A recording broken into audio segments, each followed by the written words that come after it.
Today in Tipping Points in Trade, I want to talk about one of my absolute favorite trade topics.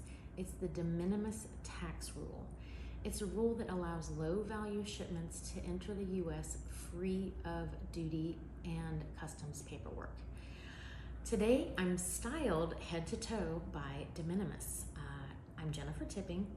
I'm an attorney and I help small companies grow through trade. The de minimis rule has been around for decades, but in 2015, it really got a boost when the value threshold of de minimis shipments was increased from $200 to $800. So this created a huge opportunity. In 2015, there were 134 million de minimis shipments or low value shipments entering the US. Fast forward 8 years, obviously, people have grown accustomed to online shopping. We've had a pandemic where people were spending a lot of time online, buying lots of things. We go to 1 billion de minimis entries into the US annually. That's 4 million shipments a day. The rule is definitely facing some scrutiny. It has it's people who love it and people who would like to see it gotten rid of. So the scrutiny comes from the fact that there are always bad actors. There are people who will take advantage of every rule, sending illicit goods through this de minimis rule. There's also complaints that certain manufacturers in China, specifically Shein and Temu, are flooding the U.S. market with low-priced apparel, creating an unfair competitive environment with U.S. apparel makers. So I am going to leave those larger issues to our legislators in the Ways and Means Committee to deal with. I want to talk about the value and the benefit to U.S. consumers under the de minimis rule.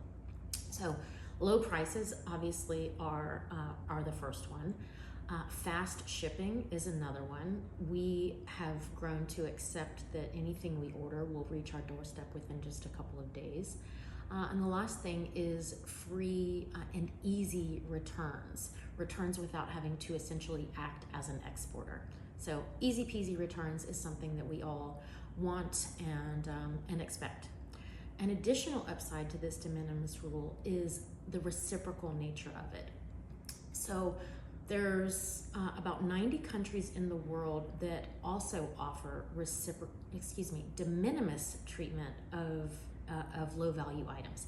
That means that U.S. exporters can ship their goods to overseas markets and have that same beneficial treatment of not having to incur duties and without having to do all the paperwork that a larger value shipment might create.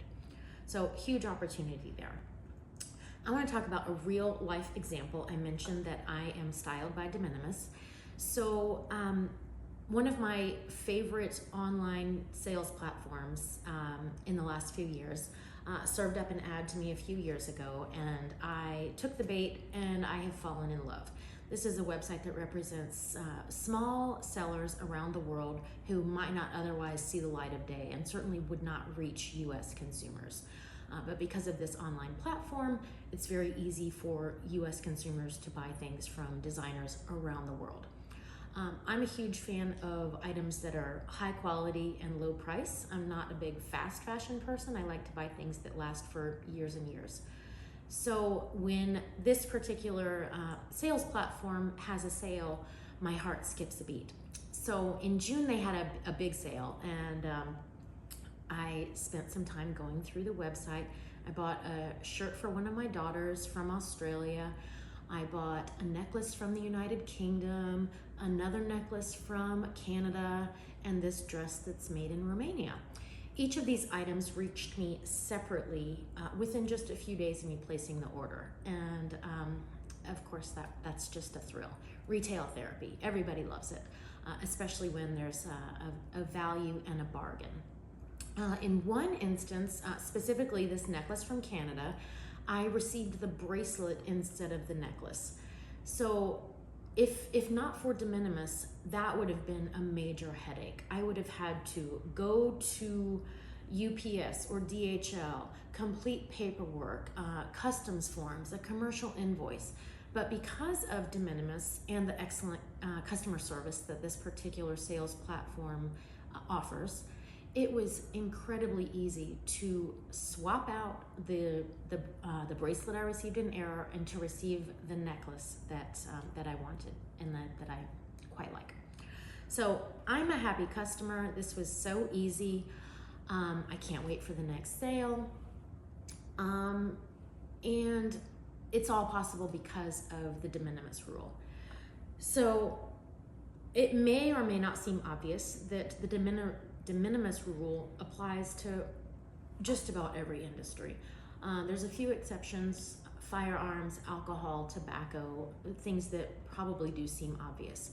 But for just about every other industry, in addition to apparel, you can take advantage of this de minimis rule, and it's really quite a flex, in my opinion, a huge opportunity for U.S. exporters to reach global markets. So if you're a U.S. manufacturer, you make something that you want to send to overseas customers, and you've not explored this de minimis exception, let's talk. Jennifer Tipping, Global Trade Attorneys.